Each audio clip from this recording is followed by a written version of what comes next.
ஒரு தனி மனிதன் தள்ளாடும் போது ஒரு குடும்பம் தள்ளாடுகிறது. ஒரு குடும்பம் தள்ளாடும் போது ஒரு சமூகம் தள்ளாடுகிறது. ஒரு சமூகம் தள்ளாடும் போது ஒரு நாடே தள்ளாடுகிறது. அப்படி ஒரு தள்ளாட்ட நோயால் நம் நாடு சிதைக்கப்பட்டு கொண்டிருக்கிறது. இந்த நோய்கள் மட்டுமா? பாலம் கட்டிய நோய், பருப்பு இறக்குமதி நோய், சுடுகாடு கட்டிய நோய், மணற்கொள்ளை நோய், மாட்டுத் தீவன நோய்,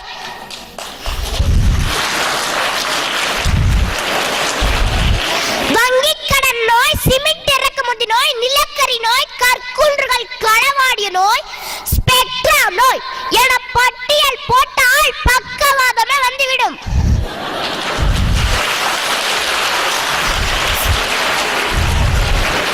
வல்லரசாக வளர்ந்து கொண்டு இருப்பதாக வார்த்தை பந்தல் போடப்படும் இந்த மண்ணில் இன்னும் 20 கோடி மக்களுக்கு இரவு உணவு இல்லை. உலக மக்கள் தொகையில் கல்வி அறிவாற்றோரில் 25% இந்திய மக்களே. நாடு முழுவதிலும் சுமார் 230 நகரங்களில் மட்டுமே கழிவுநீர் கால்வாய்கள் உள்ளன. மும்பையில் 40% அடிப்படை வசதியற்ற சேரிகள். டெல்லியில் 35% மக்கள் திறந்த வெளியில் வாழ்கிறார்கள். இன்னமும் 5 லட்சம் பேர் தலையில் மானம் சுமக்கிறார்கள்.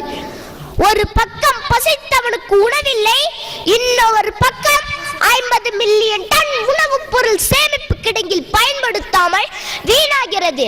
வறுமை, வேலையின்மை, கல்வியின்மை, அடிப்படை சுகாதாரமின்மை, நல்ல குடிநீர் இல்லாமை, மோசமான சுற்றுப்புற சூழல், நோய் என திரும்பும் திசையெங்கிலும் சமூக நோய்கள். இதோ ஒரு புது கவிதை. வாயில அழுக்கென்று நீர் எடுத்து கொப்பளித்தேன், கொப்பளிக்க கொப்பளிக்க வாயும் போயாமல் அழுக்கும் போகாமல் உற்று பார்க்கிறேன், நீரே அழுக்கு. அழுக்கு நீர் எடுத்து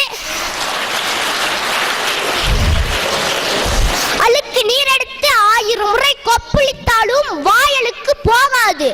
500 ரூபாய் நோட்டுக்காகவும் 200 மில்லி சாராயத்துக்காகவும் ஒரு பிரியாணி பொட்டலத்துக்காகவும் சாதிக்காரன் என்ற அபிமானத்துக்காகவும் வாக்களித்து தேர்ந்தெடுத்தால் நமது எந்த நோயும் ஒரு நாளும் தீராது.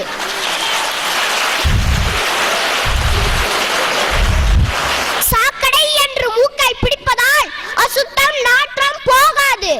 அடுத்த தலைமுறைக்கு ரோல் மாடலாக காந்தியும் நேருவும் காமராசரும் தான் இருக்க வேண்டும் என்பதல்ல. மாணவர்களாகிய நாமே அடுத்த தலைமுறைக்கு ரோல் மாடலாக அரசியலில் இருக்கலாமே.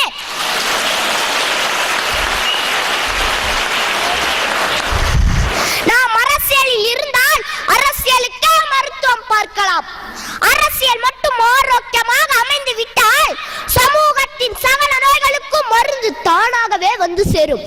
மக்கள் அனைவரும் நோயற்ற வாழ்வுடனும் குறைவற்ற செல்வத்துடனும் வாழலாம். நன்றி, வணக்கம்.